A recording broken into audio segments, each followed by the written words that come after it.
Hello and welcome and Merry Christmas. It is Sunday night, 1-to-1 live here with Coach Larry here at the pool. We are ready to bring you a really good message this week for anybody, no matter what level of experience you have with swimming. This is for you because we are going to be talking about one of the most foundational aspects of swimming, one of the most important things that you can do. Again, whether you're a pro, whether you're an amateur, whether you're right in the middle of the pack, whether you're just a summer league swimmer, and I don't mean just, but maybe you're just starting out, high school, middle school swimmer, we've got something just for you. So, I'm hanging out here with my man Frosty, because of course we're just 1 week away from Christmas. So he's not going to do any explanations tonight. He's just here for moral support. So thanks, Mom, for that early Christmas present. So before we get into the main topic tonight, and of course our main topic tonight is Hold the Line. Now, any of you music buffs out there, and I see some of you are on the screen right now, including my man Rod, another big music buff. Hold the Line, a great song by the band Toto from 1978. It's one of those things that makes me feel really old because I remember when that song came out. Great song. Hold the line, right? Well, there is an aspect of swimming which is all about holding the line, and we're going to talk about that tonight. And again, this is something that you can apply to any level of swimmer. So no matter where you are in your swimming, this is going to be great stuff. But before we do, quick update on the Santa's 1-to-1 challenge. Just a quick reminder, Santa Claus himself called me several weeks ago. He said, look, everybody who takes a 1-to-1 session during the month of December, give them a $25 discount with one condition. Ask them to take that $25 and invest it into someone's life, someone in the community. Reach out to someone, spread the Christmas cheer, make someone's life a little bit better. So we have had over 30 swimmers accept that challenge. So we've got 30 swimmers in the greater Charlotte area who have taken the challenge, and they're going to take their $25 and somehow impact the community, whether that's reach out to a police officer and say, hey, thank you for protecting our community. Maybe it's saying thank you to the Walmart greeter or the person stocking the shelves at Harris Teeter, or maybe it's someone they see, a homeless person or someone who's really having a hard time. Or maybe it's like some of the swimmers who have reached out through Angel Tree, through their church or many organizations. In fact, I've got 5 really quick updates here of swimmers who reached out just this past week. Thomas, he reached out through Operation Kind, and they support the Warm Neighbors program, providing hats and gloves and coats and warm clothing to people in the community. So Thomas, way to go. George, he actually adopted through a program. He adopted a 3rd grade girl named Kayla. She lives in Washington, D.C., and he bought her for Christmas an art set and a Finding Dory blanket. I want a Finding Dory blanket. Any of those of you who are looking for ideas for me, that's what I want. So George, awesome. Amelia, Caroline, and Katie, the Kudela sisters, they reached out in a ceremony called Wreaths Across America. And they used their $25 discount to buy wreaths and lay it at the gravestone of soldiers who so faithfully served our country. So awesome, girls. That was really cool. Gabriella and Nick, they reached out through World Vision. This is interesting. They reached out through World Vision with their $25 savings each, $50 total. And they bought, get this, they bought 4 chickens for a family overseas. Now, the cool thing about buying someone a chicken for Christmas is this is truly the gift that keeps on giving, right? I mean, egg after egg after egg. What a great gift. They're going to be celebrating all year long. So, way to go, guys. That's really awesome. And then finally, I just want to read this quick email from Smiley Riley, one of the swimmers who has taken a session, a 1-to-1 session. Listen to this. This is really neat. This is what she did with her $25. She said, hi, Coach Larry. For my 1-to-1 Santa's Challenge, I helped out a family in need. This family lives in Fort Mill, South Carolina, where I live. In this family, there are 6 girls ranging from ages 6 to 19. These girls were put into foster care a few years ago. Since then, their grandfather, who is 70 years old, has been taking care of them. My mom met their social worker earlier this year, or earlier last year, and she told her that every Christmas she helps this family out by buying them gifts and things they might need throughout the year. So we took our $25 and multiplied it by 6 and gave each girl a gift. Each of the 6 girls got a $25 gift. My mom was in foster care as a child and would tell me that there were some Christmases where she would get little to no gifts at all. We are very blessed as a family, and we felt it was important to give back. Thank you for having this Santa challenge. There will be some very happy girls on Christmas morning. Merry Christmas, Smiley. So, Smiley, awesome. What a really cool way to spread the Christmas cheer at this time of year and throughout the year. So, awesome. Keep the stories coming, guys. We have lots of swimmers out there spreading the Christmas cheer, and it's really, really cool to see. All right? All right. Now, on to the topic at hand, which is hold the line. That's what, back in the day when we used to have operators, you used to call someone, you call the operator, and they say, hold the line, please. Well, we're going to talk about holding the line in the sport of swimming. Now, one of the most foundational teachings in the sport of swimming is this whole idea of line, L-I-N-E, sometimes called streamline. Now, one of the things that whenever I've asked Olympic swimmers or very, very high elite level swimmers, one of the things that they answer when I say, okay, what is one of the things that you wish you had focused on earlier in your career? They usually say one of 2 things. Number 1, they say kicking. I wish I had taken kicking more seriously. Okay, remember the Advil of swimming? If you didn't see that one, reverse back, go back a couple of weeks, watch that one. Okay, watch that Facebook Live on Sunday night. But the second thing they say is, I wish I had learned to streamline more efficiently earlier. So, okay, these are the highest level Olympic athletes, swimming athletes in the world saying, I wish I had kicked and I wish I had concentrated on my line. So it's so important to hold your line. Have a great streamline, because remember, behind me is this pool filled with this very thick substance called water. And what we want to do is we have to propel ourselves through that water. But we also have to shape ourselves in such a way that we're efficiently cutting through the water. That should be top of mind at all times. Whether you're pushing off the wall, whether you're diving in, whether you're swimming a stroke, we want to propel ourselves, number 1. And number 2, we want to have a really, really good line. Here's what we don't want to be. We don't want to be a noodle, okay? The infamous noodle. Great to play with in the summer, playing around at the pool, but this is not how you want to go through the water, okay? If you try to go through the water all loose and flowing, you're not going to go very fast, okay? Here's what we want to be. Here is my handy dandy torpedo, one of those toy torpedoes, okay? Solid, straight, solid in the core, pointed at both ends. This is how we want to go through the water when we hold the line, okay? Holding the line, cutting through the water. Not like the noodle, but like a torpedo. Now, here's the deal. Your races are won and lost most of the time because of what happens off the walls, okay? It's what happens on your turns. Now, if something is that big, and if you see during the Olympics, you see that the people who make the podium versus the people who don't make it onto the podium, what separates them is mere hundredths of a second. Swimmers, hear me now. Hear me.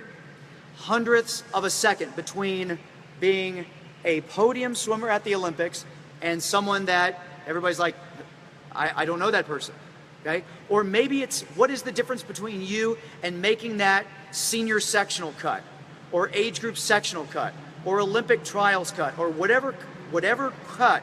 Maybe it's a regional or state cut. What is the difference? It's often so small. And those small increments can be so easily made up if you just pay attention to your walls. Again, if you go through the water like this, rather than this, okay? So, how do we do that? Well, number 1, I want to talk about actually holding your line. And what does that mean? That means once you push off the wall, you're going to be in a line. We're going to talk about how to make that line really good. But when you push off the wall, that is the second fastest time that you're going to be traveling during your race. The fastest time is when you dive in. The second fastest moment in your race is when you push off the wall. So when you first push off the wall, you are going really, really fast. And there is no need to do anything for that about a second except just hold the line. Just stay in your streamline and take what coaches like to call free speed. Okay? Free speed is where you get to go as fast as you possibly can, expending close to zero effort, just by holding your streamline, just by holding your body in the right position. And that's what we're going to talk about in just a minute. But you want to hold the line. You know, one of the things that we see in all the replays, especially the slow-mo replays during the Olympics, is the underwater dolphin kicks and how important those are. But before you start dolphin kicking, you want to take some of that free speed. Just hold on to your line. Push and hold the line, and then start your body dolphins or your dolphin kicks to maintain that speed. But there's no need to push and immediately get into your body dolphins, because you can go really, really fast, just as fast by just holding your body in the right position. So remember, hold the line. Just like Toto said back in 1978, hold the line. Push, hold, and then do your dolphin kicks. Now, the question is, when you push off the wall, how do you hold a really good line? What is it that creates an awesome streamline? Well, let's talk about the first thing you want to do. First thing you want to do is to have a really stable push. Okay? You don't want to push off the wall crooked. You don't want to circle swim during your race, right, coaches? We do not want our swimmers circle swimming during the race, because then you're kind of pushing off at an angle. We want to push stable with your feet right next to each other, about hip width apart. Okay? Hip width apart, get a really solid and stable push. You want to make sure that you are in a streamline, that your arms are streamlined before you push. You don't want to push and then get into your streamline. You want to set your streamline and then push. Okay, so a really stable push. You want to make sure your feet aren't too high on the wall, because if your feet are really high on the wall, guess what? You're going to push off at a really steep angle. We don't want to go steep and deep. We want to go straight away. Okay? We also don't want our feet too low on the wall, because then you're going to often push at an upward angle. And again, we don't want to go up. We want to go out and away. So what do we want to do? We want to plant those feet well, first of all, make sure your coach agrees with this. But you want to basically place your feet on that black tee on the wall, and specifically the horizontal part, right in the middle of that horizontal part. Most pools have that horizontal tee about 2 feet, 2 to 2.5 feet under the water. Perfect depth for you to plant your feet and push straight away. You'll be deep enough to go under the wake that's coming in and following you into the wall, and you won't be pushing off at a steep angle. You'll be pushing straight away. And here's the deal. When you push off the wall, you want to be going straight. Duh, right? I know that sounds really basic, but you want to be going straight, guys. You want to send all of that energy along a straight line, not a crooked line, not a steep or angled line, straight away. So remember, stable push. That's number one. Number two, we want to make sure that you are designed and shaped like a human spear, like the torpedo that I showed you earlier. So let's talk about how can you line your body up so that you can cut through the water with maximum efficiency. Number one, hands. Believe it or not, no matter the age of people that I work with, no matter the level of experience, there are very few of us who actually have our hands perfectly pointed with fingers pointing straight forward during the push when we're holding our streamline. Often I'll see hands kind of cupped over like this, or maybe fingers kind of spread like this, or the claw, or whatever. So we want to make sure one hand on top of the other, sandwiched tight together, lock it together with the thumb, and point those fingers forward. Not like this, okay? You don't want your fingers, you don't want your wrist to break like that. You don't want them down like this. straight ahead, okay? Just like the tip of a spear. This is basic, but this is basic physics. You gotta send that energy along a straight line, and it starts with the tip of the spear right there. So make sure your hands are stacked, locked, and fingers together and straight, okay? All right, now the second thing is this. You wanna make sure that your arms are straight and squeezing the middle of your head, okay? In fact, the best place to squeeze is like right on the back of the ears, okay? What you don't want to do is you don't want to squeeze way behind your head and kind of throw your head forward like that. That's no good. Your head's going to be out of line, and if something's out of line, that's resistance. So we don't want to squeeze behind the head. We also don't want to squeeze like the temples right here. Sometimes people squeeze the temples. That's not good either, because then the head is out of line, and often the arms will be kind of pointing down. Squeeze the back of your ears with your biceps, okay? Right there. And there should be no gaps, okay? Your coach should not be able to see any gap between your ear and your bicep. So this is not a good streamline. This is not a good streamline. That's a good streamline. With your hands pointed straight forward, squeezing the back of your ears, the middle of your head. And speaking of your head, in honor of good old Coach Bob, who could not join us tonight, he had a Christmas party to attend to, but you want your head to be in line with your spine, okay? Think about when you go to the doctor and the doctor tells you to stand up straight because he or she is going to measure you, up straight, okay? Head in line with the spine, not this, but this, okay? Stand up nice and straight, just like you're at the doctor's office. You'll have great head position. Lots of people will lift their head basically because of a survival need. They don't want to run into anybody, so they'll start to streamline and then they'll look up. That's a deal breaker. That's going to slow you down. Remember, what's the difference between getting on the podium and not getting on the podium? Hundredths of a second. Hundredths of a second can be lost if your hands are like this, or if your streamline is loose, okay, or if your head is tucked too far down or looking up, okay? These are little things, but little things in the sport of swimming are huge things. Little things in the sport of swimming are huge things. So, point the hands, squeeze the back of the ears, make sure that your head is in line with your spine. Also, let's make sure that you have a solid stomach and a flat back, okay?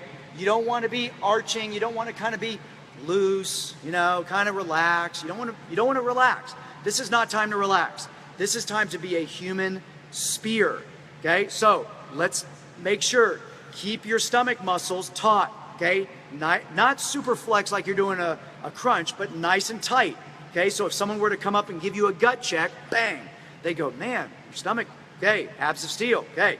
Keep it solid. Also, make sure your back is nice and flat. So, head's in line, stomach nice and tight, back nice and flat, head in line, squeezing the ears, pointed fingers.